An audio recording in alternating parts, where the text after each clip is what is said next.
le deuxième épisode suivra, je ne sais pas quand. Parce que là, je vais faire mon rapport, je vais l'envoyer à mon client. S'il faut encore officialiser l'achat de l'appartement ou je ne sais quoi, bref, on s'en fout. Ça, c'est la vie privée de mon client. Ce qui compte, c'est que le deuxième épisode suivra peut-être dans 3 semaines, peut-être dans 6 mois. Je sais pas, mais je vous promets qu'il suivra. Donc dès que j'ai accès à l'appartement, parce que je vous dis que des appartements à mettre en conformité, j'en ai. Et ça n'arrête pas, mon agenda, je suis à plus de 8 mois d'attente. Donc dès que j'aurai accès à l'appartement pour faire les travaux en question, je me ferai un plaisir de vous filmer tout ça, le remplacement du coffret dans l'OC et la réparation de toutes les petites infractions. One eternity later. Hello les amis, est-ce que vous vous souvenez de cet appartement? Mais bien sûr que oui. Si ce n'est pas le cas, allez dans ma vidéo numéro 1 que j'ai tournée il y a déjà 4, 5, 6 mois, j'en sais rien. Mais voilà, on va travailler un petit peu. Je cherchais ma frontale parce qu'on a coupé le jus. Et on va directement rentrer dans le vif du sujet. Hein.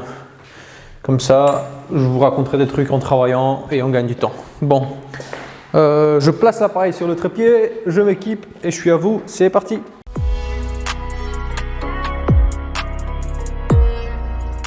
Attendez, je vais vous montrer une performance parce qu'on a un truc de fumée là qui nous casse les couilles. Vas-y Daniel. Putain. Voilà pourquoi il faut avoir toujours dans l'équipe un nain comme moi qui fait 1m70 et un putain de géant là qui fait 1m72. Allez, on y va. Voilà, c'est parti. Ça, je vous explique entre temps ce que je fais. Globalement, on a déjà démonté toutes les prises, tous les interrupteurs. On a checké si tout était en ordre au niveau des câbles. Tu vois, là par exemple, là, je suis alimenté. Donc, je vais pas foutre mes doigts dedans.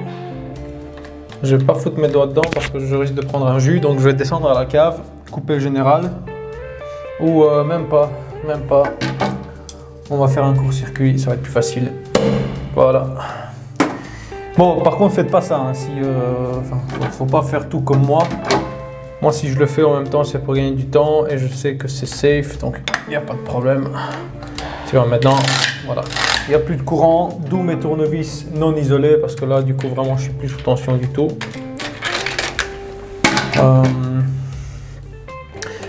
Alors, le court-circuit, déjà, si je le fais parce que je vois, enfin, ça me facilite à trouver c'est la manière un peu plus brutale si vous n'arrivez pas à trouver le disjoncteur à la cave. Tu sais, ici, je vous ai déjà dit dans toutes les vidéos, mais je le répète.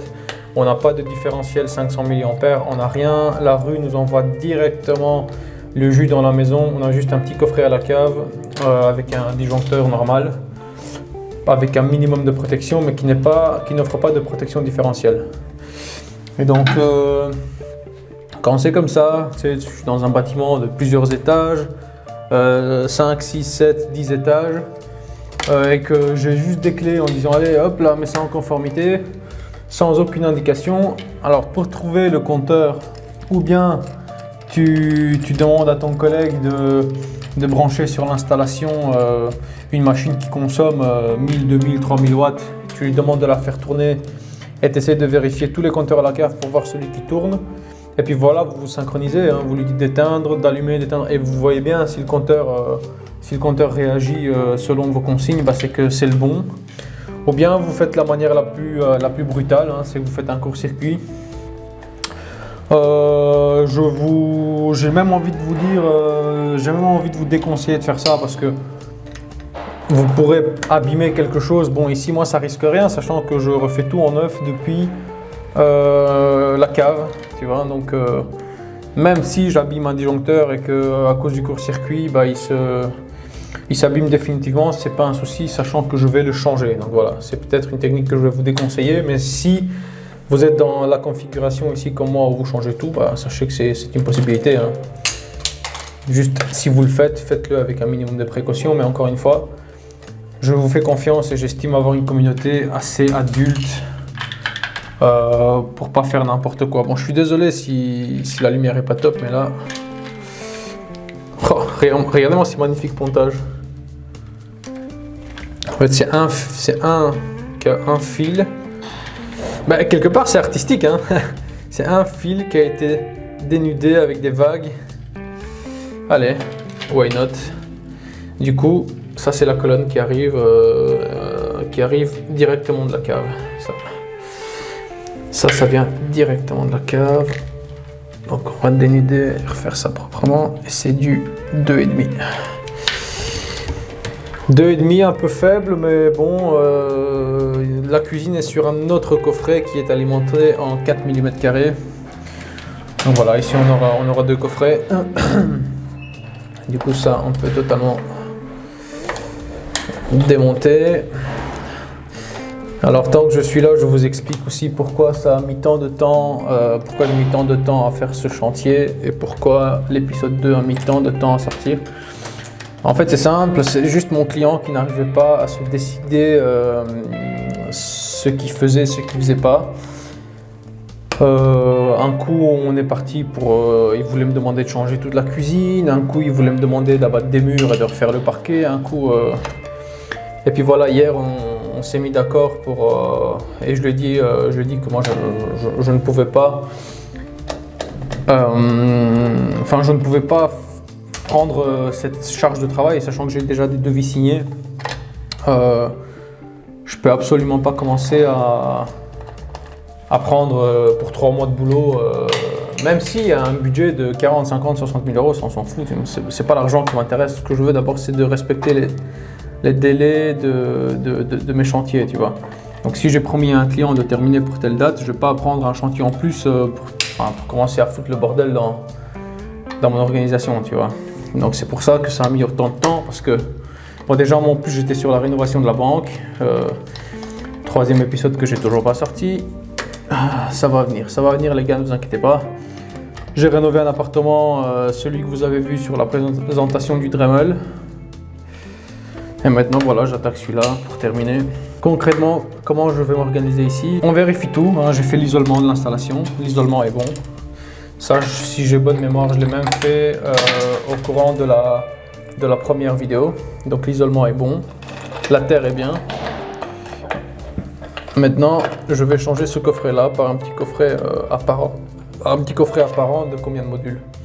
On a 1, 2, 3, 4, 5, 6, 7, 8, 9, 10. Donc 5, à mon avis, c'est à 16 modules. On va mettre un 16 modules. Bon, là, j'ai tout démonté. Franchement, les fils sont en bon état. Hein. C'est pas non plus dégueulasse, même si c'est de l'alu. Hop, on a 2 circuits. Ça, c'est la colonne d'alimentation. D'ailleurs, on va descendre à la cave ensemble hein, pour voir comment ça se présente, parce que ça, vous devez... Voilà. Hop. Donc ça, c'est du 2,5 et du 2,5. Donc c'est simple, comment je vais faire pour faire ce petit coffret? Je vais acheter un...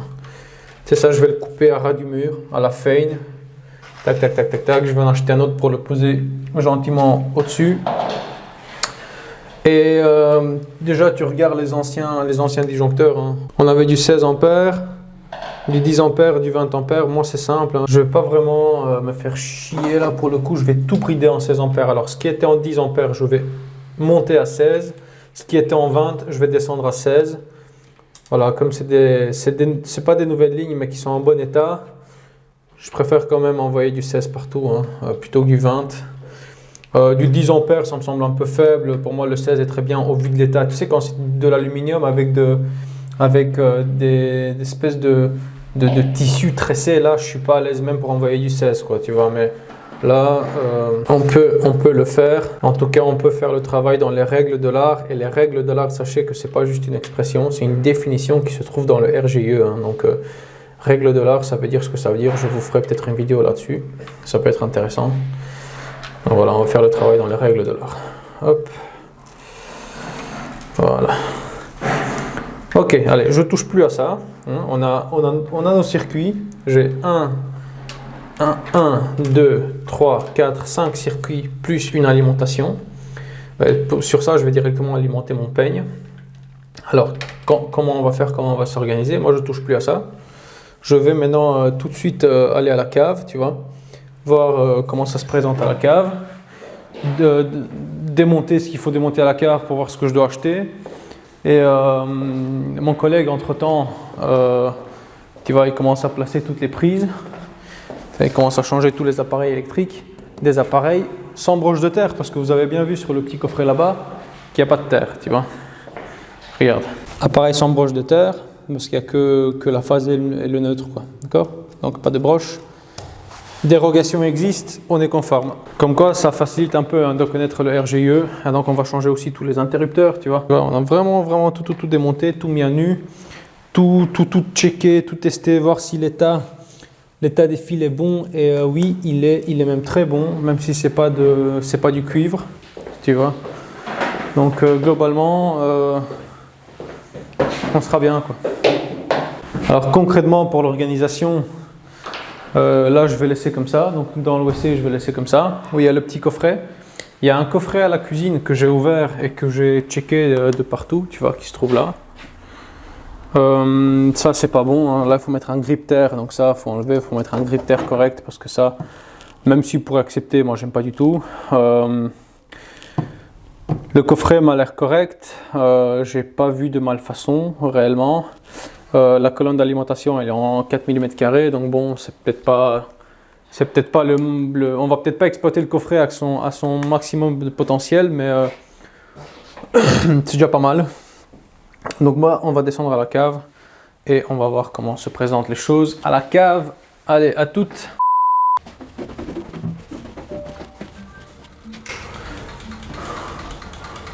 Voilà, électricité, gaz. Donc là, on a plus ou moins le local technique.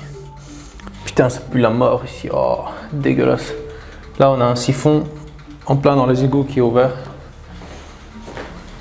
Ah. Là, on a le chauffage. Bon. Alors, on regarde ensemble. Moi, je suis au 3e étage, donc je dois chercher le 3e gauche. Donc, je suis à la cave, j'ai fait un court-circuit. Comment je fais déjà pour voir quel est mon appartement? Bah, déjà, c'est simple, on regarde le GRD. Ça, c'est le gros câble qui arrive de la rue, tu vois.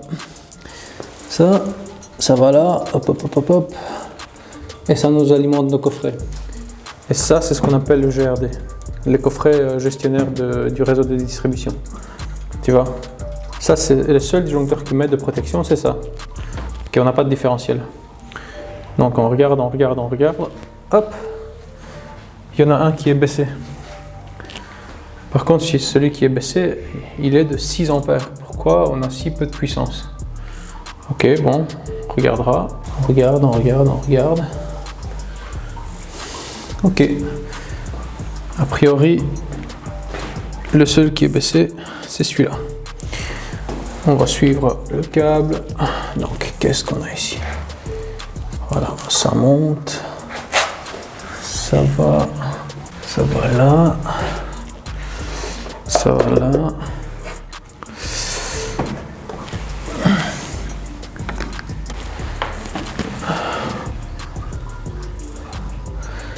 Ok, on a le 300 milli.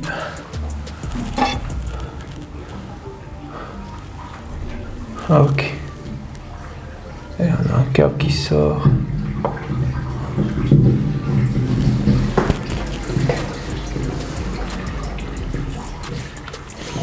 Putain, ça sent la mort ici. Oh. Quelle horreur, putain.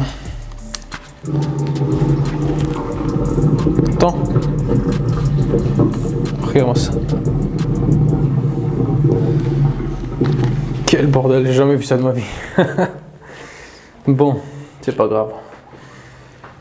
On n'est pas sensible, de toute façon on n'a pas le droit d'être sensible hein, quand on est dans le bâtiment. Moi ce que je vais faire déjà pour essayer de comprendre ce qui se passe ici, c'est d'ouvrir notre coffret, tu vois. Hop. Voir ce qu'il y a dedans, voir comment les choses se présentent. Déjà ça me plaît pas ce que je vois.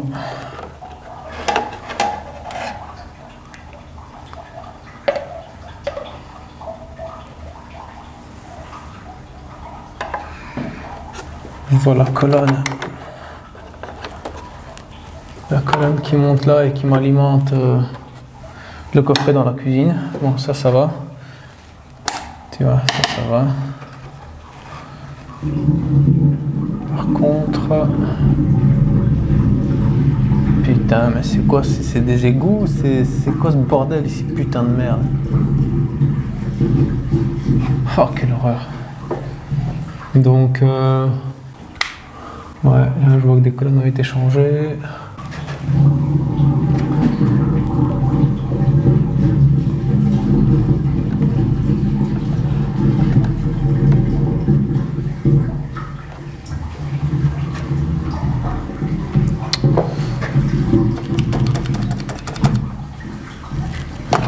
Ça me plaît pas ce que je vois là, je vais démonter.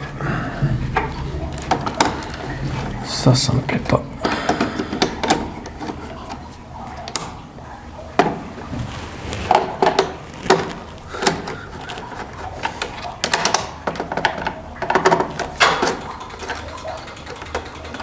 Hop là. Ça me plaît pas.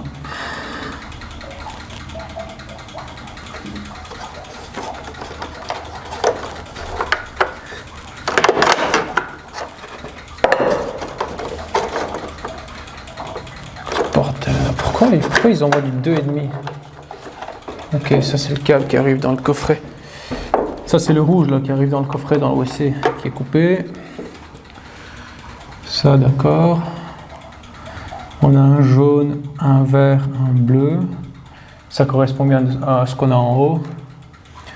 Et on a un brun et deux noirs pour la cuisine. Et donc c'est le gros XVB qui est là, de 4 carrés. Enfin, je sais pas si tu le vois à la cam. En tout cas, il y a des énormes XVB. Tiens, par contre, ce qui me plaît pas, c'est les connexions. Et... Putain, on a une colonne qui est même pas serrée, quoi. C'est quoi ce bordel? Ah non, j'ai rien dit. C'est moi qui ai démonté le peigne. C'est normal, je l'ai desserré. Ah, j'ai eu peur. Ok. 2,5. Bon. 2,5. Ok, je vais prendre une photo. On va aller au magasin et je vais vous expliquer en voiture ce qu'on doit faire parce qu'il y a une modification à faire. Moi, j'aime pas du tout ce que je vois. Tu vois, l'ancien installateur a fait de la merde. Je vais te montrer par téléphone, je te mettrai à l'écran. Voilà, tu vois. Bon, je me tiens à une main, donc tu t'essaieras de visualiser. Là, on est techniquement sur du 40 ampères. D'accord. Alors, on n'a pas 40 ampères puisque la rue ne nous envoie que 6. Il faut demander un renfort. Par contre, il faut toujours prévoir l'installation à son potentiel maximal. On a 40 ampères. Il a mis sur le 40 ampères sa colonne de 4 mm². Donc, déjà, c'est là on doit la brider à 25. Mais surtout, la colonne qui monte dans le WC, c'est-à-dire le jaune, le bleu et le vert, sur du 40 ampères. Tu vois.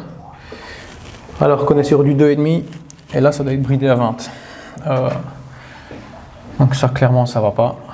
Il faut laisser le différentiel qui est là. J'ai pas de problème avec ça. Par contre il faut le déplacer, mettre un disjoncteur 25 ampères pour la colonne à la cuisine et un disjoncteur 20 ampères pour la colonne montante du WC. Voilà, comme ça même si la rue un jour elle envoie 40 ampères, nous on est en sécurité. On a vu ce qu'on devait voir. On va monter en haut. Allez, c'est parti. Bon voilà, je viens de faire les courses. Je vous montre ce que j'ai acheté. Alors finalement, je vais changer le petit coffret à la cave aussi, hein, parce que comme vous avez vu, ça me plaît pas. Ça me plaît pas ce qu'il y a dedans. Le gars, il passe du 40 ampères sur du 2,5. Autant vous dire que c'est de la merde. Du 40 ampères sur du 4 mm², autant vous dire que c'est de la merde aussi. Et donc fatalement, moi ce que j'ai acheté, je vais vous montrer ça, c'est peut-être plus facile, ça va être plus facile à comprendre. Parce que si jamais vous vous heurtez à ce genre de situation, bah, copiez sur moi et logiquement ça devrait passer. Voilà, donc ici j'ai mon petit coffret, tu vois, hop. Là, on va imaginer que je mets mon différentiel. Donc le différentiel, il prend 4 modules, d'accord? De mon différentiel, je vais mettre mon peigne, je vais chercher ça. Tu vois, ça c'est le coffret. Je vais récupérer le différentiel qui est dans le coffret à la cave en bas parce qu'il est bon. C'est un Hager qui est tout neuf. Le différentiel va être alimenté par en dessous. Je vais faire passer le courant à travers mon 300, faire un pontage jusqu'en bas, venir dans mon disjoncteur 25 ampères. À côté, je vais mettre un disjoncteur 20 ampères, tu vois, comme ça. Et à côté, je vais mettre aussi un disjoncteur, on va dire quoi? On va dire 16 ampères. Ouais, on va dire un disjoncteur de 16 ampères, comme ça, parce qu'il y a une cave, tu vois. Donc là, j'aurai mon 300. Sur la barre ici en bas, je vais mettre mon peigne de répartition. Ça, je pense que tu sais déjà comment ça fonctionne, hein. J'en ai déjà fait des vidéos, comme ça. De ce disjoncteur là, je vais, étant donné qu'on est sur du 25 ampères, je vais monter avec ma colonne de 4 mm carrés. Et ici, je vais monter avec ma colonne de 2,5 parce qu'on est sur du 20 ampères. Comme ça, bah, tous les luminaires et 2-3 prises seront alimentés de cette colonne là. Parce qu'en fait, on a deux colonnes montantes. Voilà, le gars, il avait mis juste son 300, tu vois. Et du 300, il a mis son 4 mm carrés, son 2,5. Il a tout mis dedans, quoi. Donc, autant dire que c'est de la merde, quoi. Donc, son petit coffret faisait cette taille là. Moi, j'ai besoin d'un plus grand. Et voilà pourquoi je l'ai changé. Bon, ça, je dois couper. J'ai aussi pris, mais ça, je vais laisser faire mon collègue, un petit coffret pour ici, pour en haut, tu vois. Un plus grand. Alors, c'est pas bien compliqué, mais moi, il me fallait un plus grand pour masquer le trou, en fait. Parce qu'on va le poser directement sur l'autre. Tu vois, donc en théorie, avec ça, on est bon. Hop, ça dégage. En fait, là-dedans, c'est simple, hein. Il va y avoir 5 disjoncteurs, c'est tout. Donc, comme je t'ai dit, on aura nos 5 disjoncteurs de 16 mm carrés. 2, 3, 4 et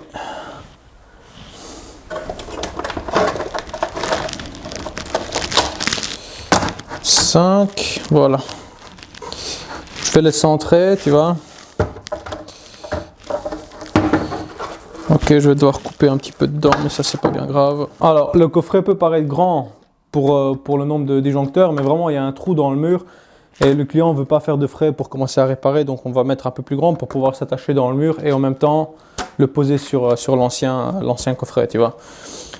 Ici, c'est simple, un peigne, donc celui-là, hein. Hop, en triphasé. Enfin, en triphasé en 3x230, comme ça, tu vois. Hop, ici je vais m'alimenter avec la colonne de 2,5 que je branche sur mon 20 ampères à la cave. Et alors, un circuit par disjoncteur. C'est super con, c'est super simple. Et c'est super conforme aussi, d'accord? Donc allez, ça va être comme ça, tu vois. Hop, on va mettre ça comme ça. Voilà, ça va se présenter comme ça, tu vois. Ça, on aura nos deux coffrets. Bon, c'est pas tout, je vais à la cave, je vous prends avec moi, je laisse mon collègue faire celui-là et moi je vais modifier le petit à la cave avec le différentiel principal. Allez, c'est parti.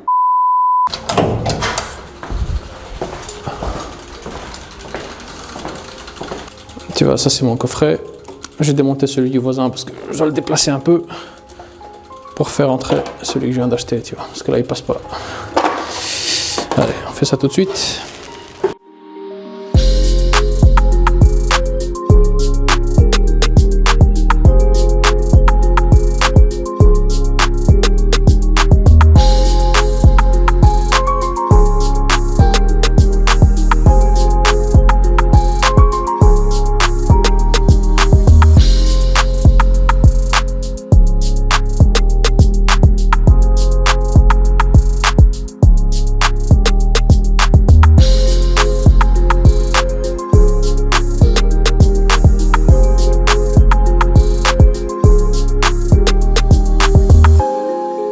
Alors, voilà ce que ça donne une fois le petit coffret placé. J'ai dû démonter celui-là, le décaler, celui-là, le décaler parce qu'il ne rentrait pas. Et là, ça rentre vraiment en millimètres près. Tu vois. Alors, je t'explique. Mais avant toute chose, logiquement, si tu es électricien, il y a quelque chose qui te choque. Ce sont les 3 pontages en bleu. Alors, rassure-toi, je ne vais pas laisser ça comme ça. Je vais prendre des gaines thermo brunes. Et je vais les chauffer dessus. C'est juste que là, j'avais vraiment qu'une bobine bleue. Sûrement dans ma camionnette qui représente à la base le neutre. Donc attention, interdiction de ponter des phases en bleu, hein, je le répète, moi je changerai. De toute façon, je suis obligé de le changer avant la réception, mais déjà avec ça, ça me permettra de faire les tests sur mon installation. Et on est en pontage de 10 mm², même dimension que le peigne. Alors, la colonne, bon, c'est de la colonne en 2,5, c'est pas terrible. Alimentée par le GRD en 6 A. Ça, je vais demander un renfort après la réception. Voilà, le courant arrive par les 3 câbles ici, tu vois. Ça arrive par les 3 câbles, ça passe par mon différentiel de protection. Alors, il y a du courant, mais tu remarques que le bouton test ne fonctionne pas. Alors, il faut bien évidemment faire le fameux pontage. Je te montre. Pontage entre le neutre et le 1. Voilà, et là, si j'appuie sur le bouton test, regarde. Tac. Donc, il faut faire un pontage avec un 10 mm² ici. Tu vois, sans pontage, ça ne fonctionne pas. Alors, moi, je ne vais pas le faire comme je vais tout changer en brun. J'ai pas envie de faire un pontage en bleu pour le changer derrière, mais quand je vais tout passer en brun, je vais faire le pontage. Donc voilà, ça c'est fait. Donc le courant passe, donc il vient de la rue, il passe par le différentiel de 300, il refait le tour par le pontage et il vient se piquer dans le peigne. Ensuite, les 40 ampères d'ici sont bridés en 25 ampères et ils partent sur ma colonne de 4 mm². Alors je pensais que c'était du 4, mais c'est du 6 mm², mais c'est pas grave, 25 ampères ça suffit largement. Donc là ça part sur mon 6 mm².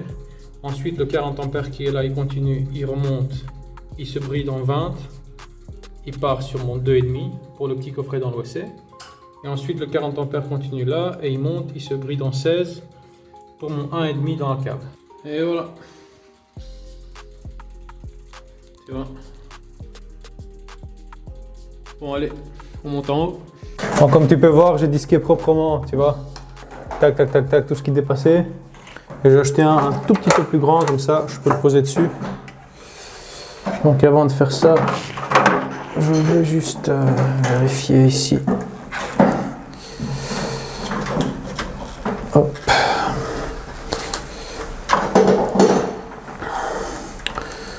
Tu vois, je vais bien coupler tous les câbles, comme ça je ne me trompe pas dans les circuits. Ça va avec ça, ça va avec ça. Avant, je vais faire des petits signes sur tous les câbles. Allez, un point. Là, je vais faire 2 points et 2 points. Comme ça, je ne me trompe pas dans les circuits, tu vois, quand je fais mon passage. Ok, celui-là, je ne peux pas me tromper. Celui-là, on va faire 3 points. 2, 3, 1, 2, 3. Et ici, on va faire 1 point et 1 point. Voilà. Comme ça, je suis sûr de ne pas me tromper. J'avais déjà fait mes trous au préalable. Et je vais mettre des énormes vis comme ça, là, tu vois. Pas des trucs de 3,5. Hein. Là, tu mets des trucs bien solides. Le coffret électrique doit bien tenir au mur. Tu commences pas à faire n'importe quoi avec ça. Je tiens tout ça parce que j'ai la flemme d'aller chercher ma visseuse dans la voiture. Parce que vous aussi, vous êtes comme ça. Tu sais, tu te casses les bras et les épaules alors que tu as un outil parfaitement adapté à ta camionnette, mais tu as juste la flemme d'aller le chercher, quoi. Ouais, moi en tout cas, ça m'arrive assez souvent, je vous le cache pas.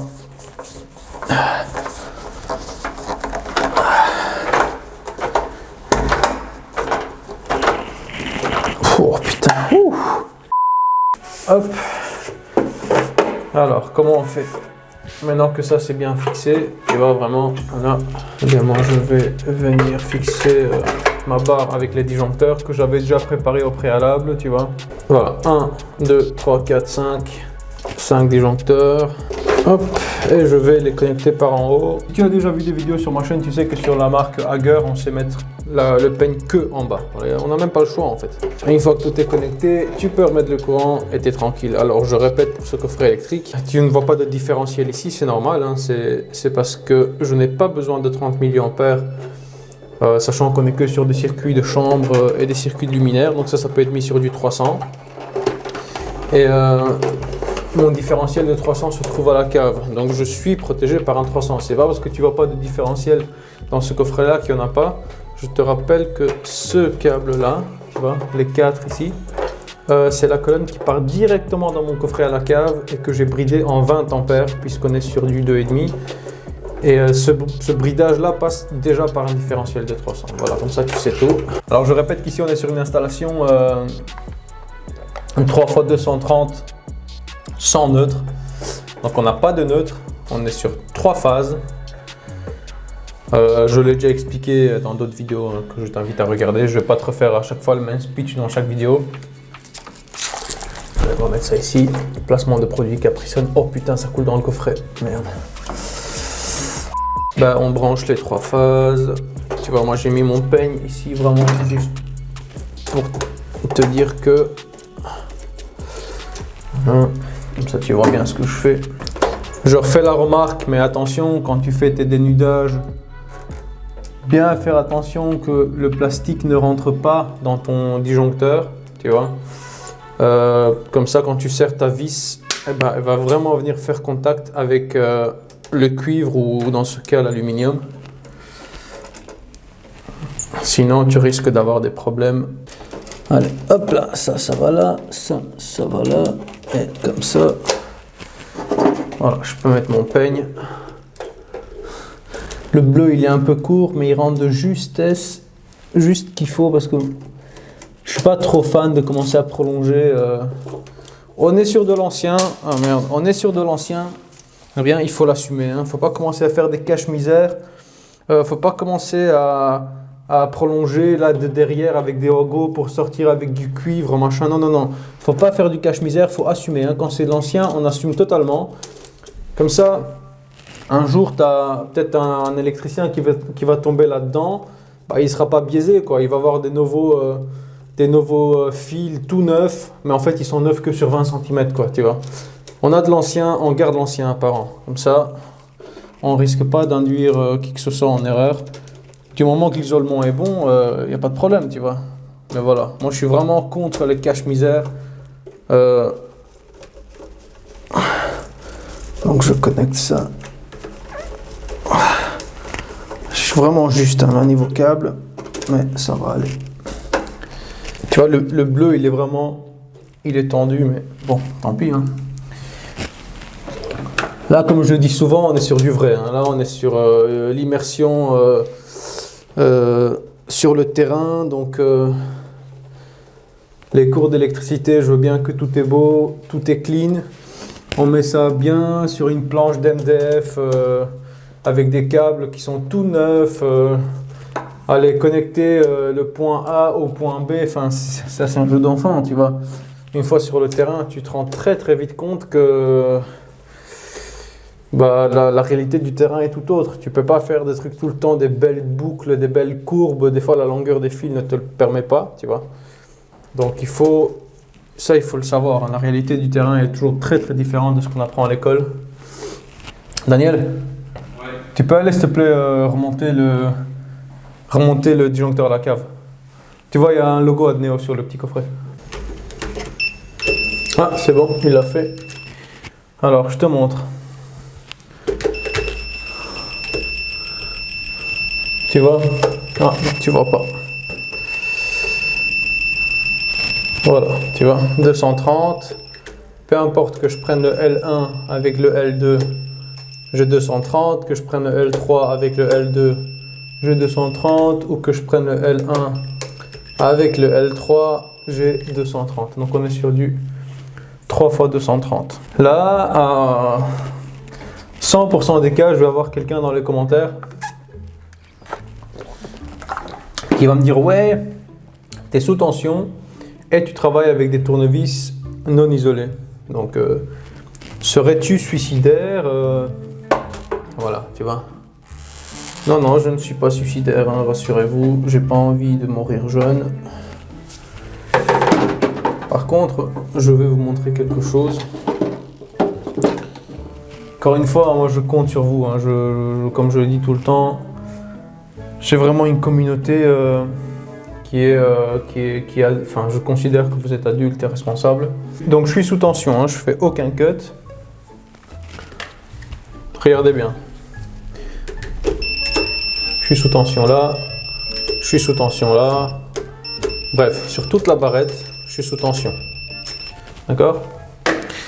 En étant sous tension, bon, je vais vous montrer quelque chose, même si je ne vous invite pas à faire ça. Et ça va répondre à ceux qui me disent « Ouais, tu travailles avec des outils non isolés. » D'accord.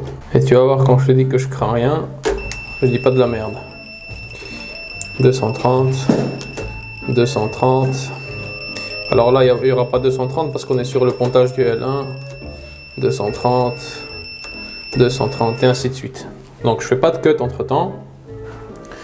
Je prends mon tournevis, je mets sur la vis qui est là. Voilà, tu vois bien que je suis en contact pour serrer. Et je suis sous tension. Je vais te le montrer. Voilà, je suis bien sous tension.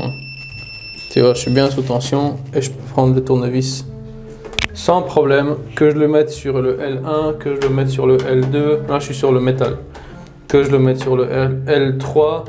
Et pourtant, comme tu l'as vu, je suis bel et bien sous tension. Tu vois, regarde.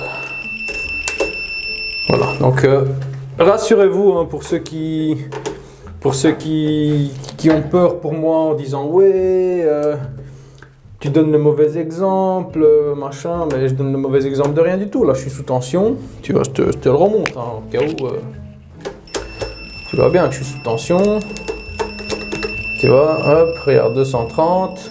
Je mets mon tournevis là, je le chope par le métal et je travaille. Hein, que je le mette là, ou que je le mette là, ou que je le mette là, ou que je le mette là, ou que je le mette là, c'est pareil, tu vois. Donc, commencez pas à me dire que je donne le mauvais exemple. Si je fais quelque chose... Ah, ça, c'est un hater qui m'appelle. Putain, j'avais raison. Suspicion de spam. Putain, je bénis cette application. Moi, je réponds plus à ça. Hein. Du démarchage de merde, etc. Ah. Toujours bien serré. Hein. N'oubliez pas que là, on peut y aller. Je vous invite à, bien évidemment, à travailler avec des outils isolés quand vous êtes en électricité. Moi, j'ai dit pour faire la blague dans une des vidéos que je suis diplômé et que je sais travailler sous tension. Bon, il y en a qui m'ont clairement dit que c'est pas les diplômes qui vont me sauver, mais enfin, si tu es un minimum formé, ici en Belgique, on appelle ça être un BA5, et que tu sais où foutre tes mains, tu peux travailler même sous haute tension, que oui, les diplômes vont te sauver, hein, figurez-vous, parce qu'un diplôme veut dire que tu es instruit et que tu sais que tu ne dois pas faire n'importe quoi, d'accord? Donc, toi qui as dit ce commentaire, je n'ai vraiment rien contre toi, mais sache que je ne suis pas du tout d'accord. Les diplômes peuvent te sauver. Et évidemment, c'est une expression, on est d'accord. Commencez pas à sortir du contexte ce que je dis, sinon ça va pas bien se passer. Alors, ça on met sur... Voilà. Au fur et à mesure que je mets le jus, je remonte à chaque fois, comme ça on voit s'il y a quelque chose qui disjoncte, sachant que tous les appareils ont été changés. Hop, hop. Bon, allez, je te montre vite fait, puis je passe à la suite. Tu vois, comme je dis, quand on est sur de l'ancienne, on ne peut pas faire des trucs tout beaux, tout jolis. Enfin, si on peut faire ça dans les films, mais dans la réalité, tu vois, là le câble était beaucoup trop court, quoi. Je l'ai tendu juste assez pour... tu vois, là, il est quasi en tension déjà, donc je ne peux pas faire plus. Et voilà, on est connecté, 16, 16, 16, 20, parce que là, j'ai un circuit de prise, ça peut supporter. Et donc, ce que je vais faire maintenant, et tu vois, même là, je te disais pour la colonne, le bleu, là, il est vachement tendu, mais bon. Écoute, voilà. Je mets le capot, enfin non, je mets pas le capot, je vais prendre le fluc et je vais tester l'isolement. Mais ça, ce sera dans la troisième partie, finalement. Je pense que je vais faire ça en trois parties, sinon ça va être trop long. La troisième partie, ce sera le dernier test d'isolement, tous les caches sur toutes les installations et la réalisation du schéma monofilaire et de schéma de position. Alors, ce sera pas filmé en détail parce que si ça vous intéresse, je peux faire une vidéo que sur les schémas parce que ça, c'est une vidéo de 30, 40, 50 minutes. Hein. Donc, si je commence à parler en détail de tout, on s'en sort plus. Allez. Si tu as aimé, like, partage, commente et tout le bordel, je sais que ça me fait plaisir. Et moi, je te dis à la prochaine. Salut!